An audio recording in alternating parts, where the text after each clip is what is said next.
Nous sommes tous égaux devant la mort. Wa kullu nafsin dha'iqatul maut. Nous tous, nous allons devoir partir et que nous allons partir comme des serviteurs, comme des servants, comme ceux qui se sont pliés, comme ceux qui se sont prosternés, comme ceux qui se sont donnés au Créateur, à l'unique Allah, la ilaha illahu. Mais que nous comprenions bien ce qu'Allah subhanahu wa ta'ala veut par la disparition de ceux qui nous précèdent. Min as-sabiqin ila al-lahiqin. De ceux qui sont partis d'abord et de ceux qui vont les rejoindre, car nous tous, chacun d'entre nous ici doit se souvenir qu'il va le rejoindre un jour. Et que quand nous visitons les cimetières, c'est comme ceci que nous saluons les gens des cimetières. Vous êtes ceux qui nous ont précédés, nous vous rejoindrons un jour. Et au nom de cela, il faut que la disparition des uns soit le rappel des autres. Et s'il y a une chose que l'on peut faire pour être fidèle, c'est à se rappeler de la centralité du message de l'islam. Inna lillahi wa inna ilayhi raji'un. Un jour, Allah subhanahu wa ta'ala va nous rappeler et qu'il faut que nous tirions les plus profonds enseignements de cela. La vie est très fragile. La vie est très fragile. Ne l'oubliez jamais comme l'un des plus grands enseignements que nous envoie la disparition de quelqu'un que nous avons aimé.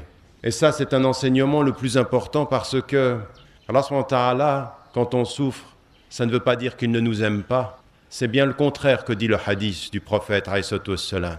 Dieu met à l'épreuve ceux qu'il aime. Que votre souffrance soit un rapprochement de Dieu, jamais une distance vis-à-vis des hommes. Ne cherchez jamais dans la souffrance l'excuse dans le travail, mais cherchez dans la souffrance le rapprochement avec le Très-Haut. Que cet enseignement soit aussi un enseignement important. J'aimerais vous dire, chers frères et chères sœurs, que vos cœurs peuvent être éloignés, mais vos invocations doivent vous rapprocher.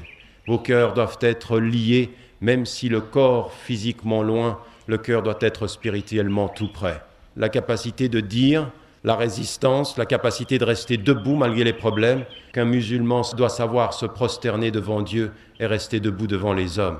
Sachez simplement une chose, la fidélité au message de l'islam, c'est de continuer à prier, c'est de continuer à jeûner, c'est de continuer à invoquer. Mais surtout, chers frères et chères sœurs, s'il y a un message qu'il faut que nous retenions, c'est qu'une musulmane et un musulman sur la terre, au nom de ce que l'islam doit faire de lui, doit changer cette terre pour qu'elle soit meilleure. Vous n'avez pas le droit d'être des musulmanes et des musulmans spectateurs du monde, passifs. Ça ne nous vous est pas permis. Il est une obligation, c'est celle d'invoquer.